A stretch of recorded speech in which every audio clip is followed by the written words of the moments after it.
I think it would be fair to say that a lot of people that believed in Trump's promises have been disappointed lately. If you're like me, then you likely thought Trump would make good on at least some of his big promises. Promises like lock her up, build the wall, drain the swamp, or at the very least, investigate the murder of the man who handed Trump the election, Seth Rich. But instead, we have a ruling class that seems to be going full steam ahead in the same direction that it would have been going if someone like Jeb had been elected. She's not locked up. She's doing book tours and interviews. We even had private sector investigators step up, do the job of the Trump administration, the job that they're either unwilling or unable to do in regards to the Clinton Foundation, and nobody's locked up. The Awan brothers are off the hook entirely. We're talking about Pakistani foreign nationals, people with ties to the Muslim Brotherhood, with full access to the emails and files of many, many senators, tied to several provable cases of fraud, easily provable fraud, entirely let off the hook, and memory holds so hard, most people listening to this might not even know who they are anymore. The wall isn't built. In fact, now Trump can't even bring himself to call it a wall. Instead, he uses the focus group tested term physical barrier.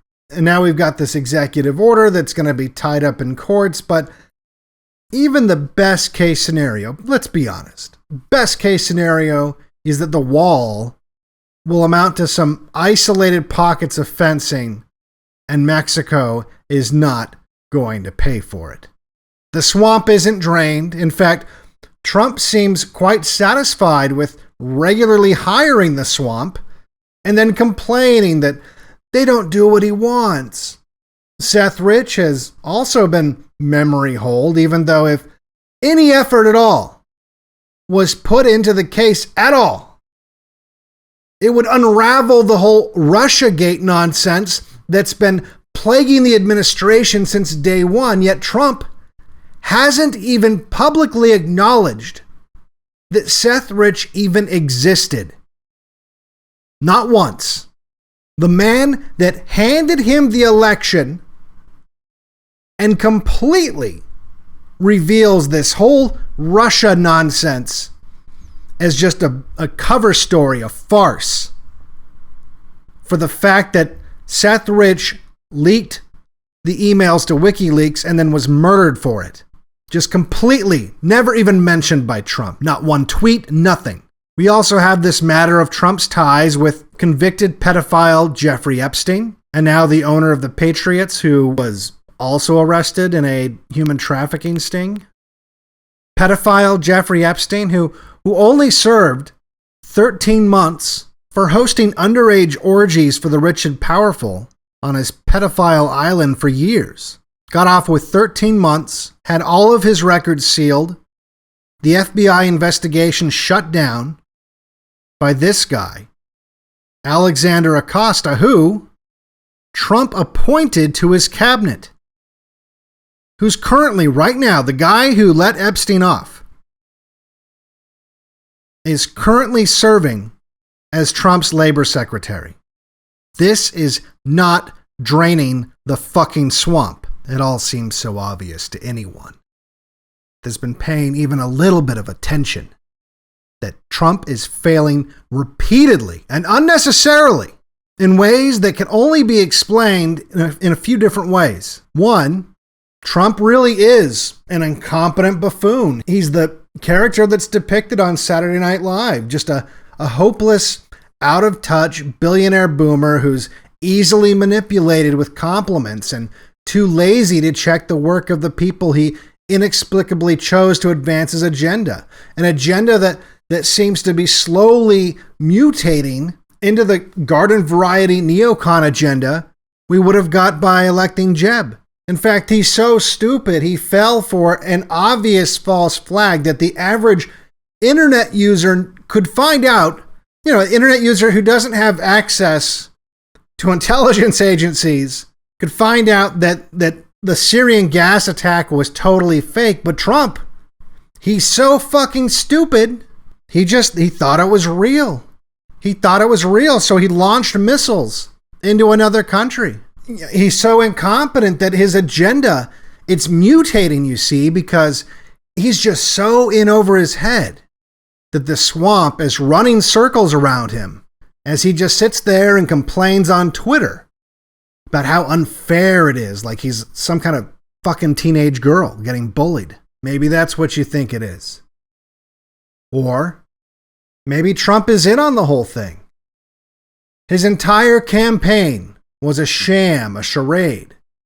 Trump was just a pressure valve that was deployed by the ruling class in response to the growing angst in white middle-class America, a shrinking majority in America that simply needed to be pacified just a little bit longer until their numbers have time to recede to a more easily managed minority. Trump, in essence, is a farmer comforting the herd that is being led to the slaughterhouse, singing sweet songs of open plains and green grass so sweetly to the cattle that they forget that smell of death that's filling their nostrils, because the ruling class can handle the odd maverick here and there, but a stampede would put an end to their systematic destruction of our people. So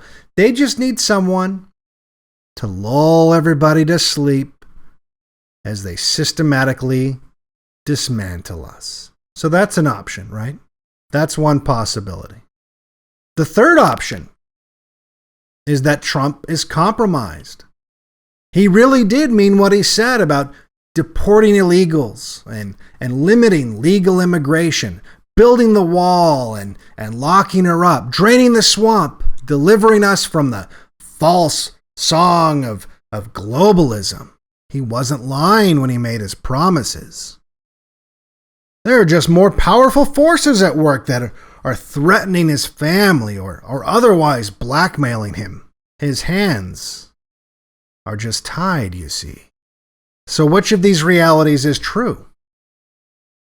Could it be a combination of all three? Let's get back to that in a second. First, I think it's important that we establish something that will really maybe help people have a better understanding of what's going on. First and foremost, people need to understand that whatever the reason Trump has failed to execute on his promises in any meaningful way, the one thing that he has succeeded at is highlighting the third world style corruption that's going on in our country. Without a doubt, it's safe to say that the ruling class is above the law. It doesn't matter functionally why that is. It just matters that it is. We know that once you're a member of the ruling elite, you don't pay for your crimes. We know this. There is no justice. We have Comey, Clinton, Lynch, Obama, Holder, Lerner. I could go on for days. And we're talking about traitors and murderers and worse. And they're all walking around free. No laws apply to them. None. They will never face justice, ever. And this isn't anything new. Things are so bad that Trump won't even release the JFK files. Imagine how bad things have to have to keep covering up that, for the cover-up of the corruption to go all the way back half a century. You can't even give people a peek into things that were going on that long ago, because it'll probably give you some insight on how bad things are now. Which brings me to maybe something you could call a fourth option. Maybe Trump isn't incompetent. Maybe Trump isn't in on some plan. Maybe Trump isn't compromised by an outside force. Maybe the institution itself is so badly corrupted that it no longer functions. Or rather, it has a new function. Maybe the system is mutated so severely that it serves a completely different purpose. Maybe this new purpose of the system is to drain the public resources out of the population by any means possible. Just so long as you keep the people just happy enough to not rebel. Maybe the entire point of the federal government is the same as a pyramid scheme. It exists only to funnel resources up the hierarchy. And that it's become so corrupt that once you reach a certain level in the pyramid and you see how fragile the system is, you will do anything to protect your place. You will defend the system because you know that the higher up you go, the farther you will fall if it comes crashing down. You know that if the people below you start to realize that what's keeping them down is that you're walking on their shoulders, they're not going to find this very acceptable. They're going to throw you on the ground. What I mean by this is Trump and his family are comfortably positioned at one of the higher places in this fragile pyramid. But they know just how rotten the foundation is. They know that the only thing that keeps them in their place in the hierarchy is the illusion that they belong there. If people were to see the rot, the lies upon lies, the corruption that was propping the Clintons up, they might realize that the system itself was a fucking scam. So in some ways, kind of like parents who don't want their authority questioned or undermined by arguing in front of their children, all interactions of any kind of consequence have been handled outside the view of the cattle, people like you and me, and settled out of sight, outside of the law, because our system has gone from a system of truth to a system of lies. The lie is what's important now. It's the lie that's propping everybody up. And because governing with lies forces you to lie more and more to justify and reinforce the old lies. So you just have to keep on lying and lying and lying. And by the way, unintended or not, what that's going to do is that's going to force the people in the system out of self-preservation, even the so-called good ones. It's going to force them to either eject the honest people from the system entirely because they can't have anyone that's going to give the public a peek behind the curtain. So they have either the choice of just erasing these people, getting rid of them, or corrupting them. And what do you think happens when your system rewards those who are skilled at lying and manipulating? That's who you're going to have at the top. It's going to attract liars and promote liars because the system itself is a lie. And so to people who care about truth, looking at the system and trying to wrap their heads around what the fuck is going on, it's going to just seem puzzling. And as you elevate these liars and manipulators, the foundation just continues to erode. And this, by the way, is why I am certain it's going to collapse. Trump should know this better than anyone. If you keep failing to maintain a building, to maintain the structure, and you keep putting off repairs, eventually you can't repair it. The building has to come down. The building is condemned. Our country is condemned. The wrecking crew just hasn't showed up yet. But there's no repairing this building. The moral foundations of this country have been eroded, not just by repeatedly lying to everyone and promoting those who lie and manipulate, but when the truth comes out and there's no way to cover up that lie, even though it's just a little sliver of truth, it's so disgusting to the public. The only way to preserve it at that point, because you can't hide the lie anymore, is to normalize the filth. That's the only way. Think of it this way. When Clinton got a blowjob in the Oval Office, It forced half the country to justify that as normal behavior. They had to justify it as just completely acceptable behavior for the person that we give the highest office to be getting blowjobs from interns. And they did justify it. He got reelected, and the culture was permanently damaged. What do you think that did to the culture? Parents telling their children that behavior was okay because winning was more important. Being a degenerate was completely acceptable. And before you people on the right get all high and mighty, how did you react when Trump was caught having sex with a porn star while his wife and kid were at home? How did you react when you found out that he paid her to keep quiet? Religious Christians by the tens of thousands defended Trump's inexcusable behavior because it was more important to win than to be moral. The truth had slipped out, and it had to be normalized. And just like that, the foundation was eroded just a little bit more. The culture was lowered a little bit more. Trump did that. There's no coming back from this, because that's just a tiny sliver of the truth. I tweeted out a thread today that I'm just going to go over, because right now we all feel that panic. We know that the republic is gone. Or many of us do. Some of us still think it can be saved. We don't want the building to be condemned. We like this building. We grew up here. We don't want to tear it down. Maybe you're afraid of what will be built in its place. Maybe it'll be worse.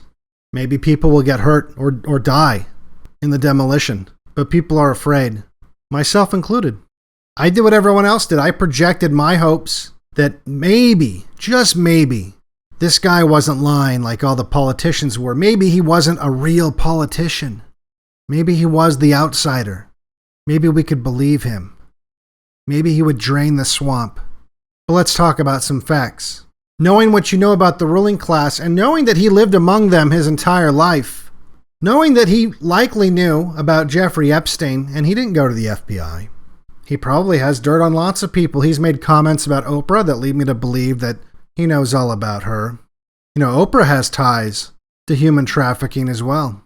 But Trump, best case scenario, is still trying to protect the system. He's still trying to have the argument in the other room so that the children don't hear it, because he's afraid that if the truth comes out, it'll jeopardize his family's place in the hierarchy. So I just want to go through this thread real quick. This is billionaire Jeffrey Epstein hanging out with billionaire Donald Trump just before Epstein was arrested for raping kids. Epstein was convicted for soliciting sex from a minor in 2008, and he did a lot more than that. Prior to his arrest, Trump described Epstein like this: he's a lot of fun to be with. It is even said that he likes beautiful women as much as I do, and many of them are on the younger side, no doubt about it. Jeffrey enjoys his social life. Some of the rapes took place just a few blocks away from Mar-a-Lago, where Epstein was often seen with young women. But many of them took place on his private island, Little St. James, which features a bizarre temple and underground facilities. And if you haven't had a chance to look into this island, pedophile island, I suggest you look into it and imagine the horrors that took place there. Many rich and powerful people were alleged to have gone to Little St. James or Lolita Island, and or flew on his plane nicknamed the Lolita Express, including Alan Dershowitz, Prince Andrew, Bill Clinton, and yes, Donald Trump. But to be fair, evidence of Trump's involvement is limited to the 2009 testimony from Epstein's brother, claiming that Trump had gone to the island and had ridden on the Lolita Express. And there are records that show Trump did call Epstein twice in November of 2004. But no big deal, you can explain that away. That's not exactly evidence of any wrongdoing. And I used to do the exact same thing. I would justify it. I would lower my moral standard because winning was more important than truth. Winning was more important than being moral. I was doing exactly what the ruling class has been doing, just not to the same extent. But I was still contributing to the erosion of truth, the erosion of our society, by looking the other way, by justifying it in my head, when really we should be looking at this kind of thing critically, especially when we get to this. The Epstein case was a total sham. Alexander Acosta, no relation to Jim Acosta, I don't think, I hope. You never know.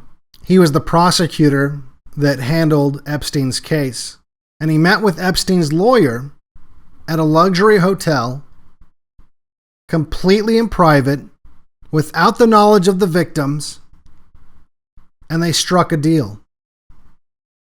And the deal was that all of the records would be sealed to protect the powerful pedophiles that had gone to the island, that had been participating in these pedophile orgies.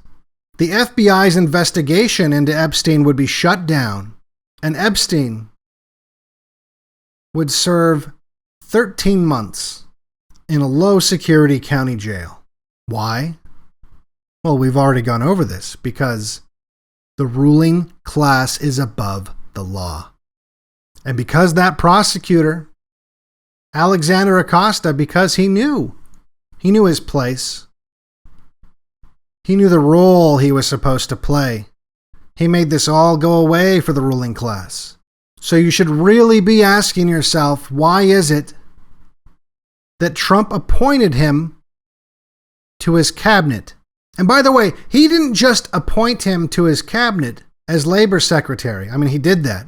But he also floated this guy's name as a replacement for Jeff Sessions, who I'm sure there's still people out there who trust Sessions. Sessions is going to activate any day now. Tribunals, right?